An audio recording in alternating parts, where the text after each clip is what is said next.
বৌদি, তোমাকে কি সুন্দর লাগছে। যে সুন্দর সে সব সময় সুন্দর,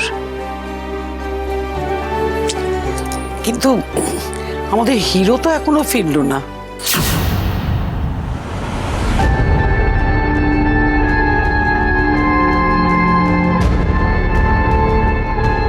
কি বললেন মা? হিরো? হিরো? হিরো কি মা? ভিলেন বলুন, ভিলেন।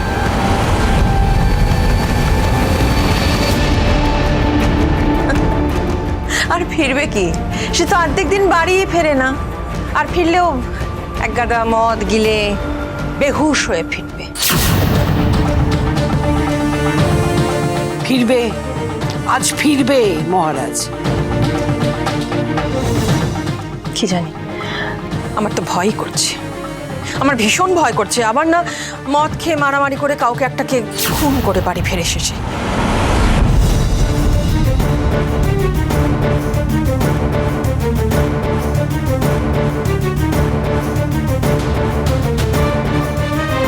শোনো, মহারাজকে নিয়ে কেচ্ছা না করে নিজের ঘরে গিয়ে শুতে যাও। খুনের আসামির কেচ্ছা না করে তো কি গুণকীর্তন করবো নাকি?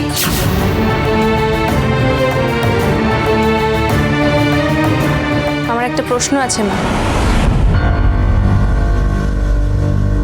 আচ্ছা, আমার যার সাথে বিয়ে হয়েছে সেই জেল ফেরত খুনি আসামি আপনার নিজের ছেলে নয়?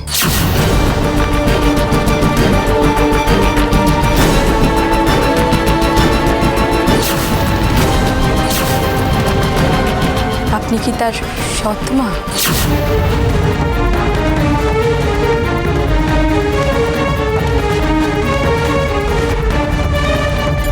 আমাকে মার্জনা করবেন।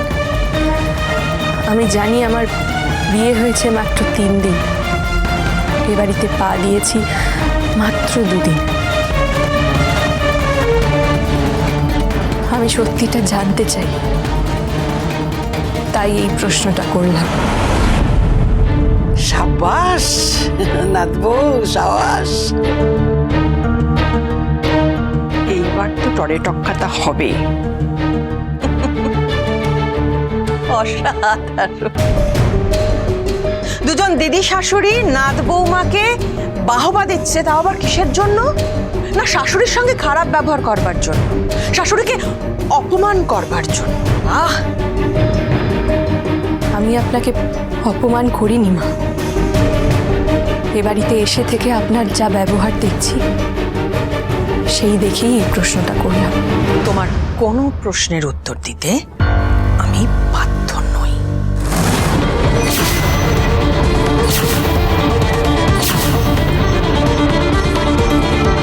বাচাল মেয়ে।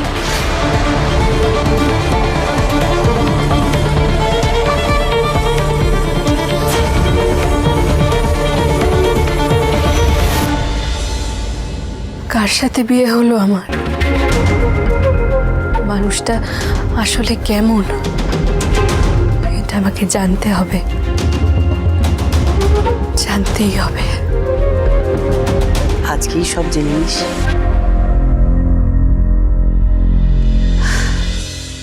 নে নে নে, খাটে বসা ওকে। হ্যাঁ ঠাম্মা, চলো বৌদি। এসো।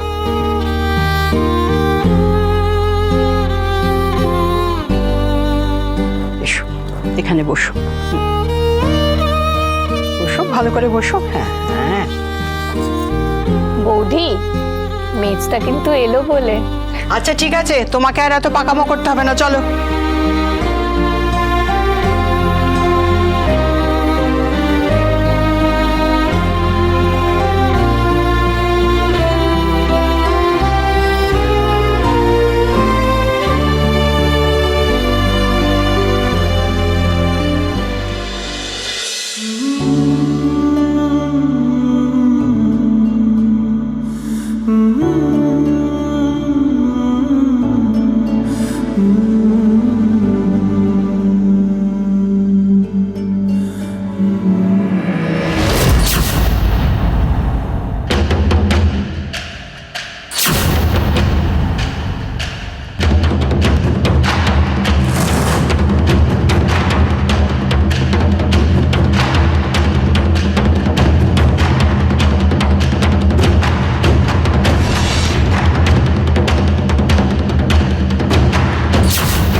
স্বপ্ন?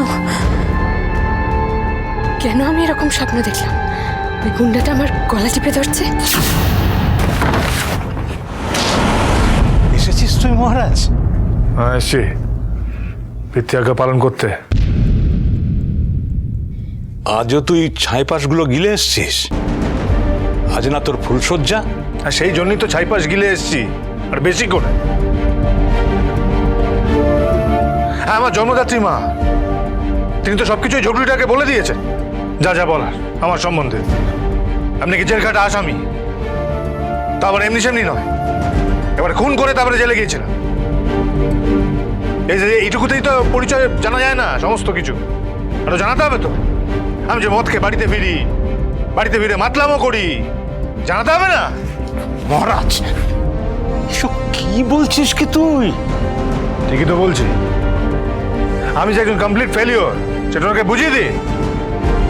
মহারাজ, হ্যাঁ বাবা, এই সব কিছু জানার পরেও যদি উনি আমার সাথে থাকতে চান তাহলে থাকবেন, আর যদি না থাকতে চান তাহলে দুজনেরই মঙ্গল। আজ অব্দি তুই মদ খেয়ে তোর বোনের সামনে এলি না, আর সেই তুই আজ আজ মদ খেয়ে এই অবস্থাতে তুই তোর নতুন বউয়ের কাছে যাবি? হ্যাঁ, তাও আবার ফুলসজ্জার রাতে। দেখি, তোমায় তো বলেছ যে ঝগড়ুটি আমার অর্ধাঙ্গিনী, তাহলে আমি আর একলা নই, আমি নাকি দোকলা। তাই এই রাতে আমি ওকে আমার স্বরূপ দর্শন করাবো। প্রথম রাতেই ওর বুঝে যাওয়া উচিত এই লোকটা আসলে কে। মহারাজ, মহারাজ, তুই তুই সবার কাছে ছোট হোস না।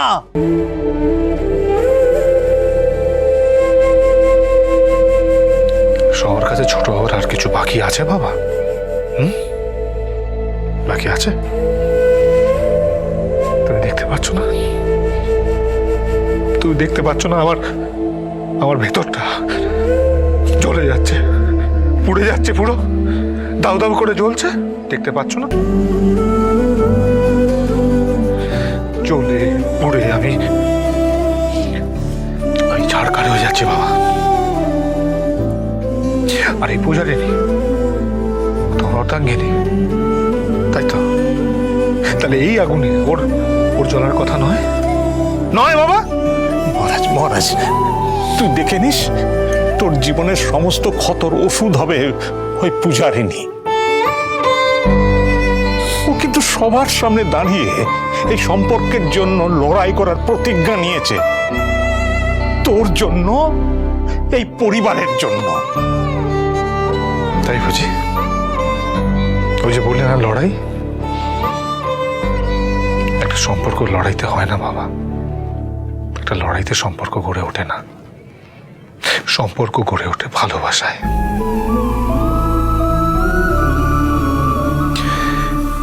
সেই কোন ছোটবেলা থেকে আমি একটা সম্পর্কের জন্য লড়ে যাচ্ছি বাবা, বলো তো? নিজের ছেলে হওয়া সত্ত্বেও একটা সৎ ছেলের মতো ভালোবাসা পাইনি আমি আমার মার কাছ থেকে।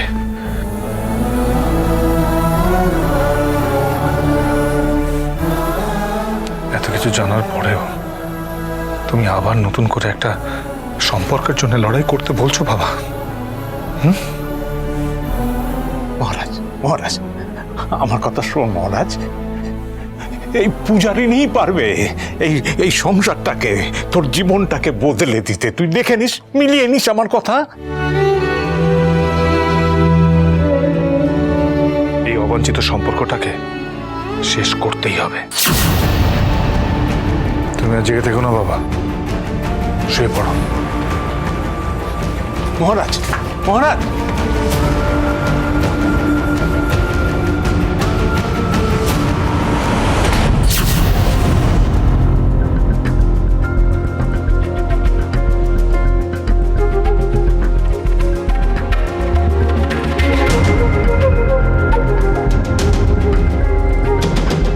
বাহ, এটা আমার ঘর নাকি? হ্যাঁ, এটাই আমার ঘর? এক রাতেই নিজের ঘর একেবারে চিনতেই পারছি না। অচেনা হয়ে গেল। এ কি, ওনাকে তো স্বাভাবিক লাগছে না, নেশা করে এসেছে।